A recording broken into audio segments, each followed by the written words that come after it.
আসসালামু আলাইকুম, welcome back to my channel. আমার এই ছোট চ্যানেলকে সবাইকে স্বাগত জানাই। আশা করি সবাই ভালো আছেন, সুস্থ আছেন। আমি আলহামদুলিল্লাহ ভালো আছি। আমি ভিডিওটা রাতের বেলা থেকে স্টার্ট করেছি। এখন আমি রাতের বেলার থালা বাসনগুলো ধুয়ে নিচ্ছি, পানিগুলো ঝরিয়ে দিয়ে দিলাম। এরপরে অফ ক্যামেরা আমি কিচেনটা ক্লিন করে নিয়েছি।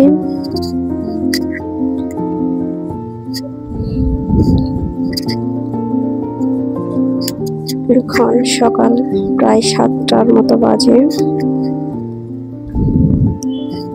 বাহিরের একটু শীতল লোকটা আপনাদের দেখাচ্ছি। সকাল হলে মানুষের কর্মজীবনের ব্যস্ততা শুরু হয়ে যায়।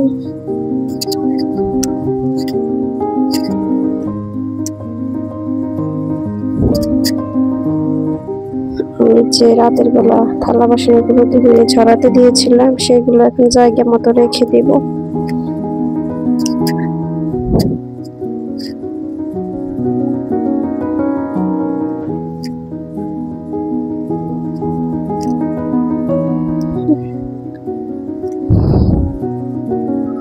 মেয়ে এখন স্কুলে যাচ্ছে।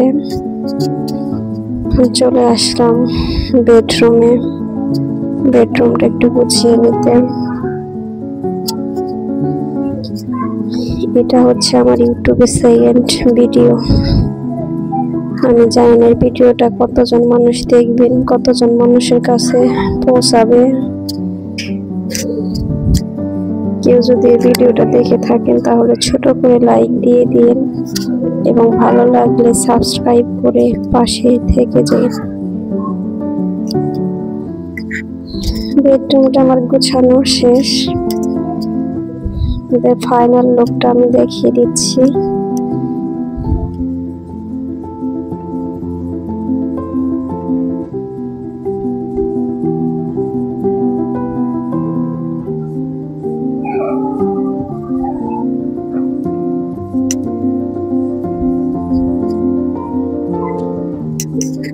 এখন আমি চলে যাচ্ছি মেয়ের রুমে, মেয়ের রুমটা গুছিয়ে দিতে। বড় মেয়ে তো স্কুলে চলে গেছে, ছোট দুই মেয়েকে নাস্তা বানিয়ে দিয়ে আসছি। আর ওই রুমে বসে বসে নাস্তা খাচ্ছে, আর এই ফাঁকে আমি ভিডিও করছি আর গুছিয়ে দেব। আমি টেবিলটা গুছিয়ে রাখবো। রুমটা প্রতিদিনই আমাকে গুছিয়ে দিতে হয়, ছোট মানুষ গুছাতে পারে না। আসলে বাচ্চাদের টেবিল প্রতিদিন গুছিয়ে রাখতে হয়, এবার আপনাদের ওই রকম ভাবে গুছিয়ে রাখতে পারে না। এই যে এটা হচ্ছে আমার মেয়ের রুমের ফাইনাল লুক। কেমন লাগছে আপনারা বলবেন। রুম গোছানো কমপ্লিট। এখন আমি চলে যাব ডাইনিংটা মোছার জন্য। ডাইনিং টেবিলটা মোছার জন্য ডাইনিংটা আমি পরিষ্কার করে নিব। আসলে বাহির থেকে অনেক ধুলাবালি আসে, ধুলাবালি আসে, প্রতিদিনই প্রায় মুছতে হয়, প্রতিদিনই মুছতে হয় প্রায়। কয়েকদিন তো বৃষ্টি ছিল, বৃষ্টিতে ওইরকম ধুলাবালি আসে না। আমার 3 বাচ্চা নিয়ে আমি যতটুকু পারি গুছিয়ে রাখার চেষ্টা করি। কারণ অগোছালো ঘর আমরা সবকিছু মুছে নিচ্ছি, ভালো লাগে না। অগোছালো ঘরে ঘরটা ঝাড়ু দিয়ে ঘরটা মুছে দিবে। এই দেখেন আমার টেবিলের ফাইনাল লুক। এটা হচ্ছে আমার মানি প্ল্যান্ট গাছ। এই গাছটা কেন জানি মরে যাচ্ছে, কেন জানি মরে যাচ্ছে বুঝতে পারছি না। আপনারা যদি কেউ জেনে থাকেন তাহলে অবশ্যই জানাবেন কেন মরে যাচ্ছে। মানি প্ল্যান্ট গাছটা আমি একটা পাইপ চেঞ্জ করে ফেলি, তারপরে মরে যাচ্ছে, তারপরও কেন জানি মরে যাচ্ছে। পাতা মরে গেছে, এই দেখেন পাতাগুলো মরে যাচ্ছে। এটাকে আমি আরো পাতা ছিল, মরে গেছে, রাখবো। এর আগেও আমি এইগুলা কয়েকবার নিয়ে আসছি, কিন্তু মারি মরে গাছটা কেন জানি আমার কাছে শুধু মরে যায়। কেন মরে যায়? আমি যতবার এর আগে নিয়ে আসছি এটা আমি প্রতিবারই প্রায় মরে গেছি, তবে পানিটা চেঞ্জ করে নিচ্ছি। জানি না কেন মরে যায়, পাতাগুলো মরে যাচ্ছে। গাছগুলো আমি ধুয়ে পানি চেঞ্জ করে রেখে দেব জায়গা মতো। পানিটা চেঞ্জ করে আমি এখন এটা জায়গা মতো রেখে দিব। মরে যাচ্ছে, এটা আমি রেখেছি আমার ওভেনের উপরে। এখানে আবার একটু আলো বাতাস আসে, তো তার জন্য এই জায়গায় রেখেছি আমি। গাছটা আমি রেখেছি ওভেনের উপরে, দেখতে পাচ্ছেন। এখন চলে আসলাম রান্নাঘরে। রান্নাটা বসিয়ে নিব। তার আগে ফিল্টার থেকে পানি ভরে নিচ্ছি জগে। এখন দুপুরে রান্নাটা বসিয়ে ফেলবো। রাইস কুকারে আমি ভাতটা বসিয়ে দিলাম। দুপুরে ভাতটা ফাঁকে আমি বাসায় দুজন গেস্ট আসছে, এদের জন্য একটু নাস্তা বানিয়ে নেব। কফি বানানোর জন্য আমি এখানে পানি গরম করতেছি দুধ দিয়ে। কফি বানিয়ে এদেরকে কফিটা দিয়ে আমি আবার রান্নাটা বসিয়ে নেব। রাত্রে শুধু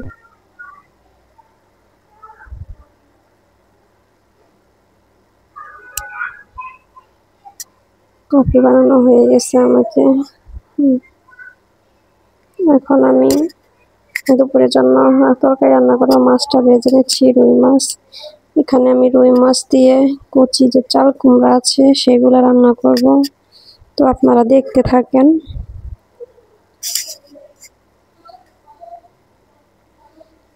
মাছটা আমি প্রথমে ভেজে নিচ্ছি ভালো করে।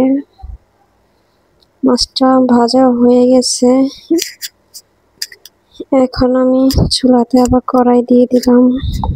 কড়াই আমি সরিষার তেল দিচ্ছি। তো আমরা কয়েকদিন যাবৎ ডাক্তারের পরামর্শ অনুযায়ী সরিষার তেলটা খাওয়ার চেষ্টা করতেছি।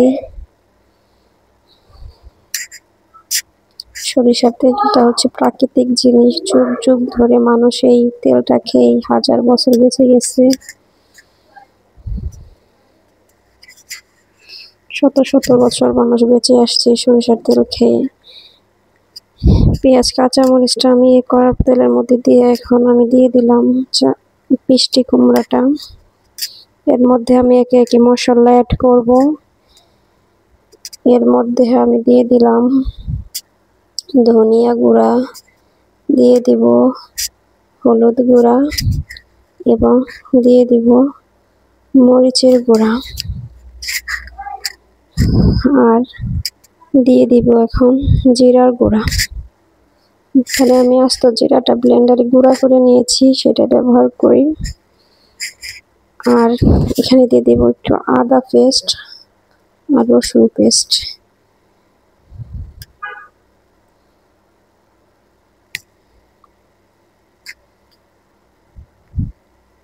এখন আমি ভালো করে এটা নেড়েচেড়ে মিক্স করে নিচ্ছি। মিক্স করা হয়ে গেলে এর মধ্যে আমি পানি অ্যাড করব কষানোর জন্য।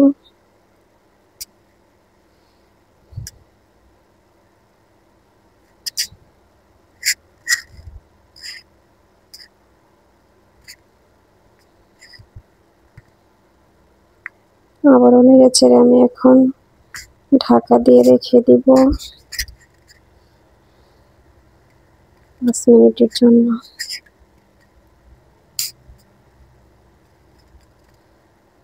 5 মিনিট পরে আমি আবার ঢাকনা সরিয়ে আবার নেড়েচেড়ে দিচ্ছি। এর মধ্যে এখন আমি ঝোল দেব।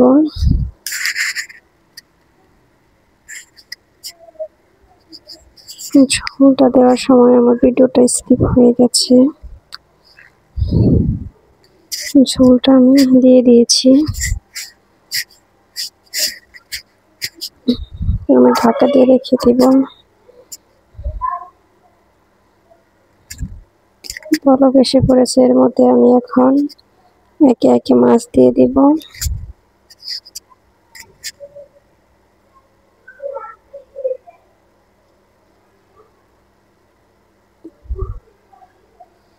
একে একে আমি মাছগুলো দিয়ে দিচ্ছি।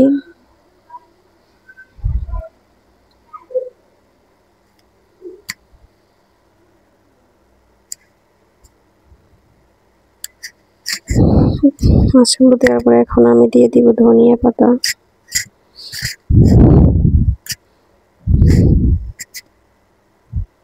ধনিয়া পাতা দেওয়ার পর আমি আবার আরো কিছুক্ষণ রান্না করে নেব। আমার তরকারির ফাইনাল লুকটা দেখতে পাচ্ছেন, অনেক সুন্দর হয়েছে, খেতেও মাশাআল্লাহ অনেক ভালো হয়েছিল। তো রান্না বান্না শেষ, আমি এখন কিচেনটা ক্লিন করে নিচ্ছি।